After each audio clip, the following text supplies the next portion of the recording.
Hello student, मैं सारिका वर्मा आज आपको वैलेंस बॉन्ड थ्योरी के बारे में बताऊंगी। वैलेंस बॉन्ड थ्योरी में हमने प्रीवियस वीडियो में पढ़ा था कि वैलेंस सेल के अनपेयर्ड एटॉमिक ऑर्बिटल्स दूसरे एटम्स के अनपेयर्ड एटॉमिक ऑर्बिटल के साथ ओवरलैपिंग करेंगे और कोवेलेंट बॉन्ड का फॉर्मेशन करेंगे। तो a covalent bond is formed by the overlapping of two half-filled atomic orbitals of two atoms having electron with opposite spin। और कोवेलेंट बॉन्ड के फॉर्मेशन को हमने हाइड्रोजन मॉलिक्यूल के फॉर्मेशन के द्वारा समझा था। जैसे मान लीजिए यहाँ पर एक हाइड्रोजन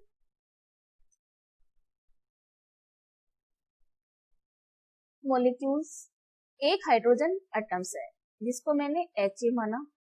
यहाँ दूसरा हाइड्रोजन एटम है जिसको मैंने Hb माना। यहाँ पर ये न्यूक्लियस, यहाँ पर इसका न्यूक्लियस, ये 1 इलेक्ट्रॉन हाइड्रोजन का कॉन्फ़िगरेशन क्या होता है 1s1। ये दूसरा इलेक्ट्रॉन अपोजिट स्पिन का।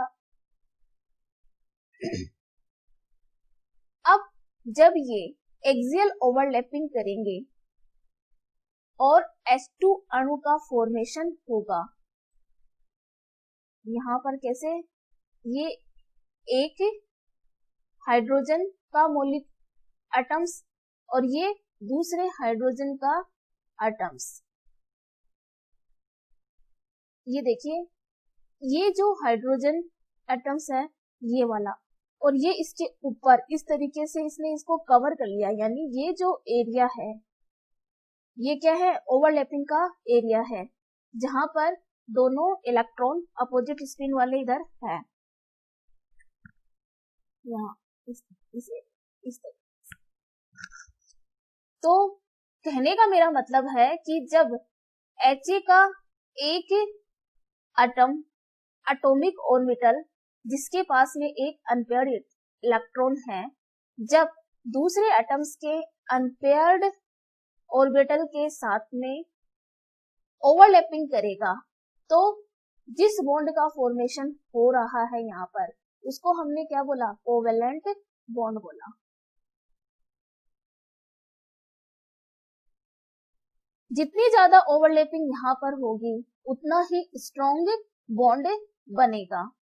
अब ये जो कोवेलेंट बॉन्ड है, ये दो तरीके के कोवेलेंट बॉन्ड हमारे पास में यहाँ पर मिलेंगे। किस तरीके से ओवरलैपिंग होगी और कौन कौन से बॉन्ड का फॉर्मेशन होगा, इसको आप पहले समझिए कि कब तो सिग्मा बॉन्ड बनेगा और कब पाई बॉन्ड का फॉर्मेशन होगा और क्यों होगा। यहाँ देखिए, एक दो नाम हमें ध्यान में रखने चाहिए कि किस का मीनिंग क्या होता है। देखिए, एक तो हम पढ़ेंगे सिग्मा बॉन्ड, पहला हम क्या पढ़ेंगे, सिग्मा बॉन्ड, और दूसरा हम क्या पढ़ेंगे, पाई बॉन्ड। तो सिग्मा बॉन्ड कब बनेगा और कैसे बनेगा, और पाई बॉन्ड कब बनेगा और कैसे बनेगा, ये चीज आप देखिए। यहाँ पर सिग्मा बॉन्ड का फॉर्मेशन तब होगा जब एक्सियल या एंड टू एंड ओवरलैपिंग होगी, एंड टू एंड ओवरलैपिंग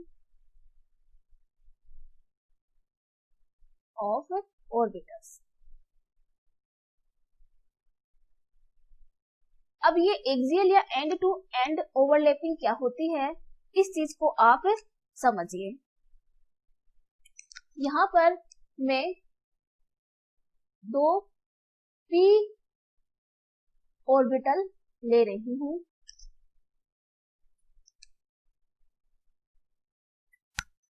एक तो ये p ऑर्बिटल, डंबलाकार शेप होती है p ऑर्बिटल की, दूसरा एक ये p ऑर्बिटल।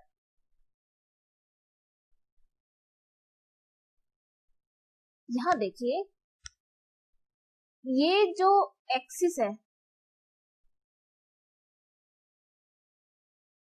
इस एक्सिस पर 180 डिग्री के एंगल पर जब ओवरलैपिंग हो रही है, ये मान लो मैंने क्या मान लिया, पी जेड मान लो, चाहे पी एक्स मान लो, चाहे पी वाई मान लो, कुछ भी मान लो, आपकी मर्जी है, ये मैंने पी जेड मान लिया। अब यहाँ पर एंड टू एंड या हेड ऑन या एक्सियल ओवरलैपिंग हो रही है, और किस तरीके से हो रही है इस चीज को आप देखो, यहाँ पर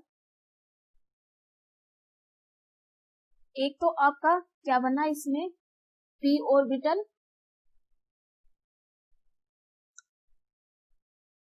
ये वाला पी ऑर्बिटल, ठीक है, ये पी ऑर्बिटल मैं यहाँ पर ले रही हूँ, और दूसरा पी ऑर्बिटल मैं यहाँ पर ये वाला ले रही हूँ।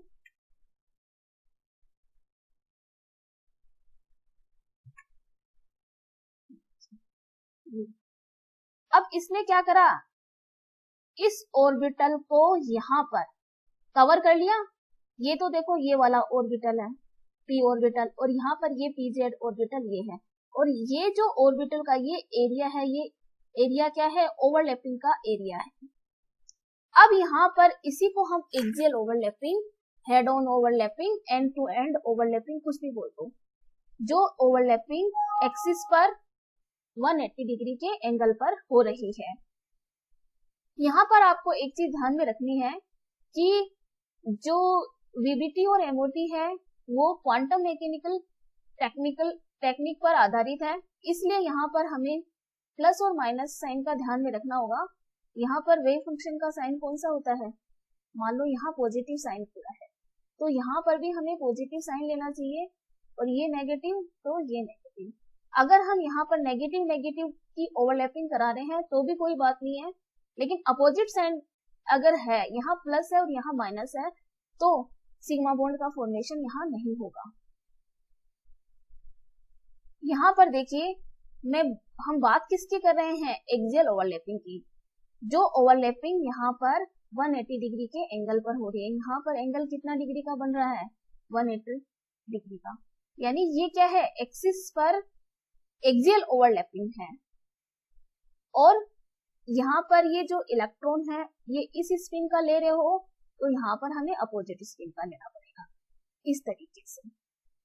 अब ये जो न्यूक्लियस है, ये न्यूक्लियस सॉरी ये अब ये जो इलेक्ट्रॉन्स है ये क्या करेंगे, ये क्या है, इसका ये न्यूक्लियस और इसका ये न्यूक्लियस, इन दोनों न्यूक्लियस के बीच में एक सिमेट्रिकल इलेक्ट्रॉन क्लाउड बना लेंगे। कहने का मतलब है कि यहाँ पर इलेक्ट्रॉन की डेंसिटी बढ़ जाएगी, और ये बढ़ी हुई इलेक्ट्रॉन डेंसिटी इन दोनों न्यूक्लियस को बांधे रखेगी, इसलिए यहाँ पर क्या हो रहा है, बॉन्ड का फॉर्मेशन हो रहा है, और एक्सियल ओवरलैपिंग से जो बॉन्ड फॉर्म हो रहा है उसे हम सिग्मा बॉन्ड कहें।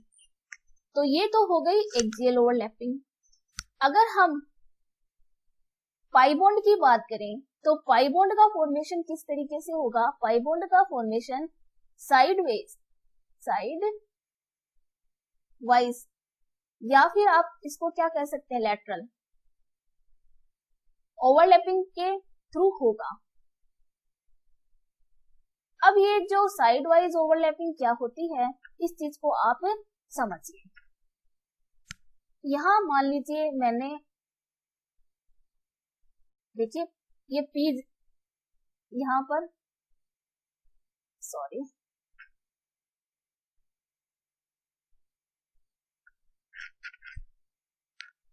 ये मैं दो पी ऑर्बिटल यहां बना देती हूँ,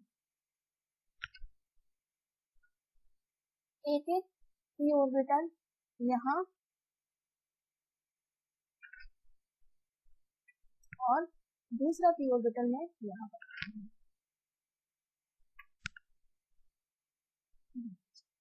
जिससे क्या आपको पहचानने में थोड़ी आसानी। अब यहाँ पर साइड वाइज या लेटरल ओवरलैपिंग का मतलब क्या होता है कि यहाँ पर ये न्यूक्लियस, यहाँ पर इसका ये न्यूक्लियस, यहाँ मैंने यहाँ प्लस साइन मान लिया, इधर मैंने प्लस साइन मान लिया, तो ये नेगेटिव और ये साइन नेगेटिव, तो अगर यहाँ पर इस तरीके से ओवरलैपिंग हो रही है और यहाँ पर इस तरीके से ओवरलैपिंग हो रही है, यानी साइड वाइज, यानी साइड से ओवरलैपिंग हो रही है, कहने का मेरा मतलब है देखो ये इस तरीके से ओवरलैपिंग हो रही है, ये p ऑर्बिटल इस तरीके से आएगा और ये p ऑर्बिटल इस तरीके से ओवरलैपिंग हो रही है, ये जो कवर करा हुआ एरिया है इसमें इस तरीके से ओवरलैपिंग होती है। यहाँ पर ये जो लैटरल ओवरलैपिंग है, इस ओवरलैपिंग से ये मान लो पी वाई है, ये पी वाई है और यहाँ पर ये मान लो पी एक्स एक्सिस है।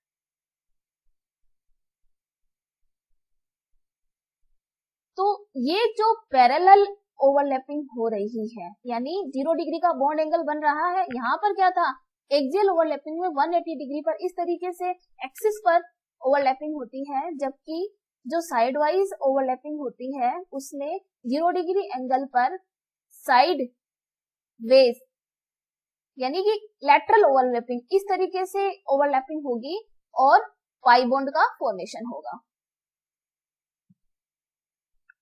आगे बात समझ में आपके? तो कहने का मेरा मतलब ये है कि एक्सियल ओवरलैपिंग होगी तो सिग्मा बॉन्ड का फॉर्मेशन होगा और लैटरल ओवरलैपिंग होगी तो पाई बॉन्ड का फॉर्मेशन होगा। सिग्मा एक्सियल ओवरलैपिंग क्या और लैटरल ओवरलैपिंग क्या, ये चीज आपको समझ में आती होगी, ठीक है। अब इस चीज को और भी क्लियर करते हुए मैं आपको बताती हूँ कि होता क्या है वास्तव में। आपको मीनिंग समझ में आ गई ना कि साइड वाइज ओवरलैपिंग और एक्सियल ओवरलैपिंग में होता कैसे है। यही चीज मैंने यहाँ पर लिखी है, देखो, sigma bond and pi bond, the bond which is formed by end to end or axial overlapping of orbitals are called sigma bond, यानी सिग्मा बॉन्ड का फॉर्मेशन हमेशा एक्सियल ओवरलैपिंग से होगा। दूसरी बात आपको क्या ध्यान में रखनी है, its bonding orbitals consist of a single electron cloud symmetrical about internuclear axis। अब ये सिमेट्रिकल इलेक्ट्रॉन क्लाउड क्या होता है, इस चीज को आप देखिए। यहाँ पर हमने जो p ऑर्बिटल्स की ओवरलैपिंग अभी पढ़ी है, साइड वाइज या कोलैटरल ओवरलैपिंग, देखिए यहाँ पर ये दो p ऑर्बिटल्स हैं। जब ये दो p orbital side wise overlapping कर रहे हैं यहाँ इस तरीके से, तो दोनों न्यूक्लियस ये जो बीच में उपस्थित है, इन दोनों न्यूक्लियस में रिपल्सन होगा और ओवरलैपिंग होगी कहां पर, इस तरीके से प्लेन के ऊपर और प्लेन के नीचे। तो ओवरलैपिंग के फलस्वरूप होता क्या है कि जो इलेक्ट्रॉन क्लाउड बनता है उसमें एक तो प्लेन के ऊपर इलेक्ट्रॉन क्लाउड और एक प्लेन के नीचे इलेक्ट्रॉन क्लाउड बनता है।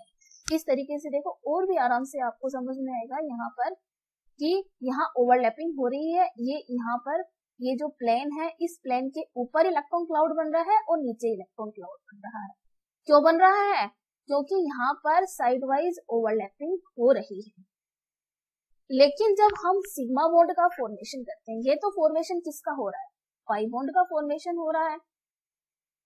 लेकिन जब हम सिग्मा बॉन्ड का फॉर्मेशन करते हैं तब क्या होता है, सिग्मा बॉन्ड के फॉर्मेशन के समय हम ये मान लीजिए एसएस ओवरलैपिंग का हम एग्जांपल दे लेते हैं। एसएस का मतलब क्या हो गया, एक एस एटॉमिक ऑर्बिटल जिसके पास एक अनपेयर ऑर्बिटल है, यहाँ पर दूसरा अनपेयर ऑर्बिटल दूसरे एटम्स के पास। जब यहाँ पर ये एस ऑर्बिटल है तो ये भी एस ऑर्बिटल है, यहाँ पर जब एक्सियल ओवरलैपिंग होकर सिग्मा बॉन्ड का फॉर्मेशन होगा तो सिग्मा बॉन्ड का फॉर्मेशन किस तरीके से होगा, यहाँ पर देखो ये जो एक ऑर्बिटल है इसको दूसरे ऑर्बिटल ने कवर किया हुआ है। ये भी क्या है, एक्सियल ओवरलैपिंग है, एक्सिस पर ओवरलैपिंग है और एक्सियल ओवरलैपिंग है। तो इस ओवरलैपिंग से किस बॉन्ड का फॉर्मेशन यहाँ पर हो रहा है, सिग्मा बॉन्ड का फॉर्मेशन, सिग्मा बॉन्ड का फॉर्मेशन हो रहा है।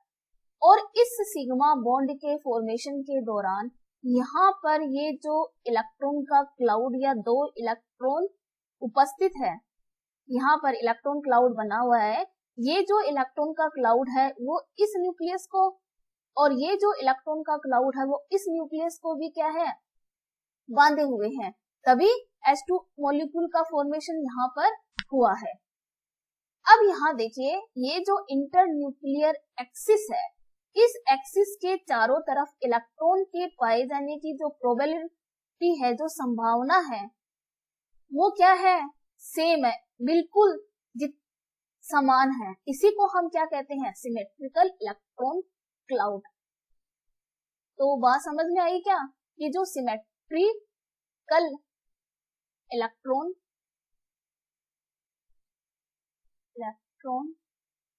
क्लाउड है, इसका मतलब क्या होता है, सिमेट्रिकल इलेक्ट्रॉन क्लाउड का मतलब होता है कि जो एक्सिस है, इंटर न्यूक्लियर एक्सिस है, उसके चारों तरफ जो इलेक्ट्रॉन के पाए जाने की जो प्रोबेबिलिटी है वो समान पाई जाती है। तो सिग्मा बॉन्ड में सिमेट्रिकल इलेक्ट्रॉन क्लाउड पाया जाएगा, जबकि पाई बॉन्ड का जब फॉर्मेशन होता है तो इलेक्ट्रॉन क्लाउड प्लेन के ऊपर और प्लेन के नीचे इस तरीके से पाया जाता है। अब यहाँ पर ये चीज आप और ध्यान में दे दीजिए कि जो यहाँ पर लेटरल ओवरलैपिंग होके पाई बॉन्ड का जो फॉर्मेशन हो रहा है, तो ओवरलैपिंग यहाँ पर बहुत ही कम मात्रा में होती है। किसके कंपैरिजन में, सिग्मा बॉन्ड के कंपैरिजन में। यहाँ पर ओवरलैपिंग ज्यादा होगी, इसलिए अगर ओवरलैपिंग ज्यादा हो रही है तो सिग्मा बॉन्ड क्या होगा, स्ट्रॉन्ग होगा। किसके कंपैरिजन में, पाई बॉन्ड के कंपैरिजन में। यही बात मैंने यहाँ लिखी है कि since the overlapping along the axis is maximum, the bond form is strong। जो बनने वाला बॉन्ड है वो स्ट्रॉन्ग होगा। अब जो चीज यहाँ पर है कि सिग्मा बॉन्ड का फॉर्मेशन एक तो SS ओवरलैपिंग से हो सकता है, दूसरा यहाँ पर देखिए जो सिग्मा बॉन्ड का फॉर्मेशन है वो S और P ओवरलैपिंग से भी हो सकता है। किस ओवरलैपिंग से हो सकता है, SP ओवरलैपिंग। अब ये ओवरलैपिंग, sp ओवरलैपिंग क्या होती है, जब एक s ऑर्बिटल और दूसरा ऑर्बिटल कौन सा हो, p ऑर्बिटल हो, लेकिन ओवरलैपिंग की कंडीशन सेम है हमारे पास में कि एक्सियल ओवरलैपिंग ही होगी। यहाँ पर s ऑर्बिटल बना देती हूँ मैं,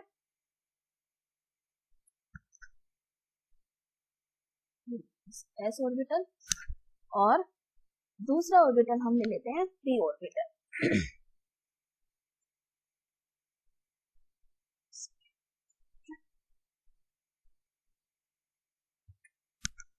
p ऑर्बिटल जैसे मान लो यहाँ पर एक मैंने ले लिया p ऑर्बिटल, ये इसका न्यूक्लियस, ठीक है, प्लस का एक अनपेयर्ड इलेक्ट्रॉन इसके पास में, एक अनपेयर्ड इलेक्ट्रॉन इसके पास में।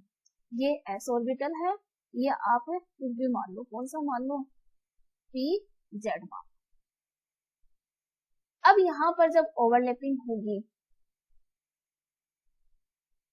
तो कंडीशन बनेगी क्या, ये इस तरीके से बोला जाएगा, यस, और यहाँ पर ये p ऑर्बिटल, ये इसने इस एरिया को क्या करा, कवर कर लिया। यहाँ पर देखो इस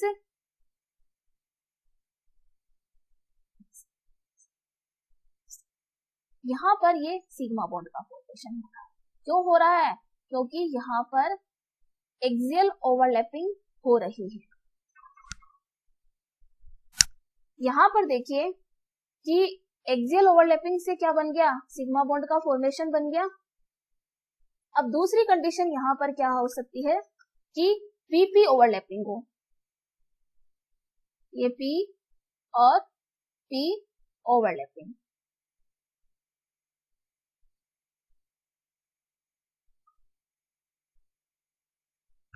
पीपी ओवरलैपिंग में क्या होता है, अगला अपना है पीपी ओवरलैपिंग।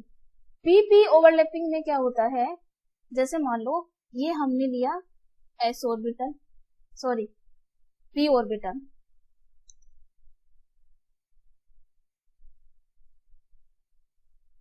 और यहां पर ये दूसरा पी ऑर्बिटल।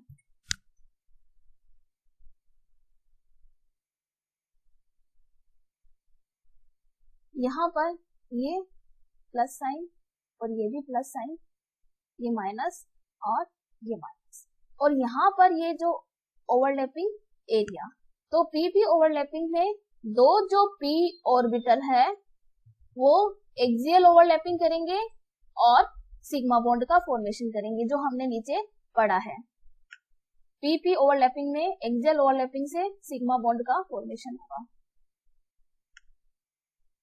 अब ये जो मैंने तीनों ओवरलैपिंग के टाइप्स बताए हैं, एसएस ओवरलैपिंग, एसपी ओवरलैपिंग और पीपी ओवरलैपिंग, इन तीनों में एक्सियल ओवरलैपिंग हो रही है और सिग्मा बॉन्ड का फॉर्मेशन हो रहा है। अब इसको हम एग्जांपल के थ्रू भी समझ सकते हैं। यहाँ पर देखो, एसएस ओवरलैपिंग में यहाँ पर हाइड्रोजन एटम्स का एक ऑर्बिटल और यहाँ पर दूसरा एटॉमिक ऑर्बिटल और S2 का फॉर्मेशन यहाँ हो रहा है इस तरीके से, और क्या बन रहा है, सिग्मा बॉन्ड बन रहा है। दूसरी ओवरलैपिंग हमने पढ़ी थी S और P, इसका एग्जांपल हमने ले रखा है यहाँ पर HF का फॉर्मेशन। हाइड्रोजन के पास में एक अनपेयर्ड ऑर्बिटल है और फ्लोरीन के पास में भी एक अनपेयर्ड ऑर्बिटल है। फ्लोरीन का जो इलेक्ट्रॉनिक कॉन्फ़िगरेशन होता है वो क्या होता है, 2s में 2 इलेक्ट्रॉन और 2p में, यहां मान लो px, py और pz, टोटल इलेक्ट्रॉन कितने हो जाएंगे, 1 2 3 4 5 6 7, यानी 1 2 3 4 5 6 और 7। यहाँ पर पहली कंडीशन क्या है कि जो अनपेयर्ड एटॉमिक ऑर्बिटल है वही आपको लेना है, क्योंकि एक बॉन्ड के फॉर्मेशन के लिए 2 इलेक्ट्रॉन की आवश्यकता होती है और यहाँ पर हाइड्रोजन के पास में अपना एक अनपेयर्ड इलेक्ट्रॉन है और ये जो फ्लोरीन का pz का अनपेयर्ड इलेक्ट्रॉन है, ये दोनों क्या करेंगे, पेयर्ड होंगे और सिग्मा बॉन्ड का फॉर्मेशन करेंगे। तो यहाँ पर H का तो s ऑर्बिटल है और F का pz ऑर्बिटल है, तो ओवरलैपिंग कौन सी हो गई, sp हो गई। अगर हम F2 के फॉर्मेशन को देखें तो फ्लोरीन के पास एक अनपेयर्ड इलेक्ट्रॉन, यहाँ पर एक दूसरे अनपेयर्ड इलेक्ट्रॉन और पेयरिंग होकर F2 मॉलिक्यूल का फॉर्मेशन होगा। इसे ही हम हेड ऑन ओवरलैपिंग या एक्सियल ओवरलैपिंग कहते हैं। यहाँ जो बात आपको ध्यान में रखनी है वो ये है कि हमने 3 तरह की ओवरलैपिंग को यहाँ पढ़ा है। कौन कौन सी ओवरलैपिंग, S, P और PP ओवरलैपिंग। यहाँ पर SS, SP और PP ओवरलैपिंग में तीनों में एक्सियल ओवरलैपिंग होने के बाद सिग्मा बॉन्ड का फॉर्मेशन हो रहा है, लेकिन P जो ऑर्बिटल है इसका डायरेक्शनल नेचर होता है। डायरेक्शनल नेचर का मतलब ये है कि P जो ऑर्बिटल है वो डंबल शेप में होते हैं, यहाँ पर न्यूक्लियस। अगर मैंने इसको इधर P x एक्सिस पर लिया है तो इसको हम Px बोलेंगे, और ये दूसरे Px से एक्सियल ओवरलैपिंग करके सिग्मा बॉन्ड का फॉर्मेशन करेगा। अगर मैंने यहाँ पर Py लिखा है, y एक्सिस पे P ऑर्बिटल को लिखा है, तो ये Py ऑर्बिटल हो जाएगा, तो ये y एक्सिस पर ही सिग्मा बॉन्ड का फॉर्मेशन करेगा एक्सियल ओवरलैपिंग से। तो इस डायरेक्शनल नेचर की वजह से जो PP ओवरलैपिंग हो रही है वो ओवरलैपिंग ज्यादा मात्रा में हो रही है, तो जितनी ज्यादा ओवरलैपिंग होगी उतना ही स्ट्रॉन्ग सिग्मा बॉन्ड का फॉर्मेशन होगा। जबकि s ऑर्बिटल गोलाकार शेप में होते हैं और इसका डायरेक्शनल नेचर नहीं होता, इसलिए s और p की ओवरलैपिंग से बना हुआ सिग्मा बॉन्ड p ओवरलैपिंग से बने हुए सिग्मा बॉन्ड की कंपैरिजन में कम स्ट्रॉन्ग होता है, जबकि ss ऑर्बिटल की ओवरलैपिंग से बना सिग्मा बॉन्ड और भी वीक होगा। तो सबसे स्ट्रॉन्ग pp, उसके बाद sp और सबसे वीक ss ओवरलैपिंग से बना सिग्मा बॉन्ड होगा। अब सिग्मा बॉन्ड की जो प्रॉपर्टीज है वो आप देखिए कि sigma bond are less reactive. Sigma bond की रिएक्टिविटी बहुत ही कम होती है और sigma bond can have independent existence. इसका मतलब ये हो गया कि जब भी यहां मान लीजिए मैंने यहां लिखा H2 F2 ऑक्सीजन O2, यहाँ पर ये जो बॉन्ड है वो हमेशा सिग्मा बॉन्ड होगा, पहले बनने वाला बॉन्ड सिग्मा बॉन्ड होगा और सिग्मा बॉन्ड यदि बन रहा है उसके बाद ही पाई बॉन्ड का फॉर्मेशन होगा। ऐसा कभी नहीं है कि आप इस सिंगल बॉन्ड को आप पाई बॉन्ड बोल दो। पाई बॉन्ड अकेले कभी भी नहीं बनेगा, पहले सिग्मा बॉन्ड का फॉर्मेशन होगा उसके बाद ही पाई बॉन्ड का फॉर्मेशन होगा। यही बात यहाँ बता रखी है कि अगर सिग्मा बॉन्ड है तो उसका इंडिपेंडेंट एक्सटेंसेंस यानी अस्तित्व होगा, लेकिन जो पाई बॉन्ड है उसको बनने से पहले सिग्मा बॉन्ड का बनना जरूरी है।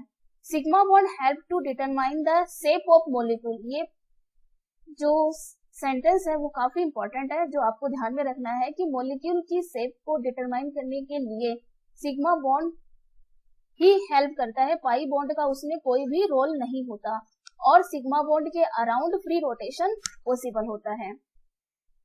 ये और देख लीजिए क्या लिखा हुआ है कि pi bond is a weaker covalent bond formed by sideways और लैटरल ओवरलैपिंग। ये जो नीचे मैंने आपको समझाया है यही बात लिखी हुई है। The bonding orbital consist of 2 electron cloud, one above the plane and below the plane. यहाँ पर देखिए ये जो इलेक्ट्रॉन क्लाउड बन रहा है वो एक तो प्लेन के ऊपर और दूसरा प्लेन के नीचे बन रहा है। अब जो यहाँ पर पाई बॉन्ड की जो इंपॉर्टेंस है वो देखिए, pi bonds are more reactive. Pi bonds क्या होता है, मोर रिएक्टिव होता है, यानी सिग्मा बॉन्ड के कंपैरिजन में पाई बॉन्ड वीक होता है, इसलिए ये इसकी रिएक्टिविटी क्या होगी, ज्यादा होगी। Pi bond always exist with sigma bond, यानी पहले सिग्मा बॉन्ड बनेगा उसके बाद ही पाई बॉन्ड बनेगा, केवल पाई बॉन्ड नहीं बनता, अगर सिग्मा बॉन्ड है फिर ही पाई बॉन्ड बनेगा। Pi bond does not effect the shape of molecule, यानी कि मॉलिक्यूल की जो शेप है उसमें पाई बॉन्ड का इफेक्ट नहीं पड़ता है, शेप को डिटरमाइन करते हैं उस दौरान। It is formed bye pure orbital. ये चीज आप थोड़ा सा ध्यान में रखना, प्योर ऑर्बिटल का मतलब यहाँ पर है अनहाइब्रिड ऑर्बिटल जो होंगे वही पाई बॉन्ड का फॉर्मेशन करेंगे। और पाई बॉन्ड जब उपस्थित होता है तो फ्री रोटेशन रेस्ट्रिक्टेड हो जाता है, यानी वहां पर फ्री रोटेशन संभव नहीं होता। जब आप स्टीरियोकेमिस्ट्री पढ़ेंगे तो इस चीज को बहुत ही क्लियरली आपको समझ में आएगा। अब यहाँ पर जो हमने पूरे वीडियो में पढ़ा है कि सिग्मा बॉन्ड कैसे बनेगा, पाई बॉन्ड कैसे बनेगा, जब एक्सियल ओवरलैपिंग होगी तब सिग्मा बॉन्ड का फॉर्मेशन होगा और लैटरल ओवरलैपिंग में पाई बॉन्ड का फॉर्मेशन होगा। इसको हम एक बहुत ही अच्छे एग्जांपल द्वारा आपको और क्लियर कर देते हैं कि होता क्या है जब हम वीबीटी थ्योरी या कोवेलेंट बॉन्ड के फॉर्मेशन को पढ़ते हैं। यहाँ देखिए O2 का फॉर्मेशन हम लेते हैं, यहाँ पर O2 का फॉर्मेशन बताया गया है। O2 में क्या होता है, ऑक्सीजन का इलेक्ट्रॉनिक कॉन्फ़िगरेशन आप लिखिए 1s2 2s2 और 2p4। जो आउटर सेल के जो इलेक्ट्रॉन है, कितने इलेक्ट्रॉन है, 6 इलेक्ट्रॉन है, यानी 2s में 2 इलेक्ट्रॉन और p में कितने इलेक्ट्रॉन हो गए, 4 हो गए, 1 2, 3 और 4। यानी यहाँ पर मान लो ये 2px है, ये py है और ये pz है। py और pz में एक ऑक्सीजन एटम के पास में 2 अनपेयर्ड इलेक्ट्रॉन है। यहाँ पर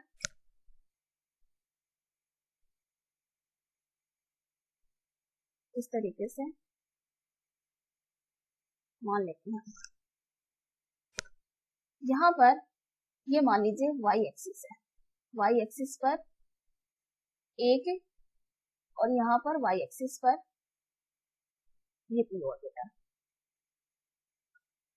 अब दूसरा हम जो ऑर्बिटल मान रहे हैं वो मान लीजिए ये z एक्सिस है, एक एटॉमिक ऑर्बिटल और ये दूसरा।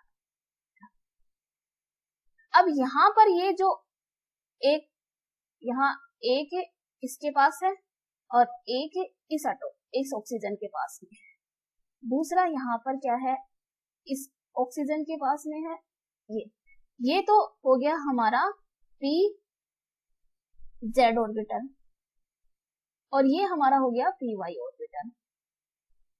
यहाँ पर ये वाली जो ओवरलैपिंग है वो एक्सियल ओवरलैपिंग हो गई। ये कौन सी ओवरलैपिंग हो गई? Axial overlapping.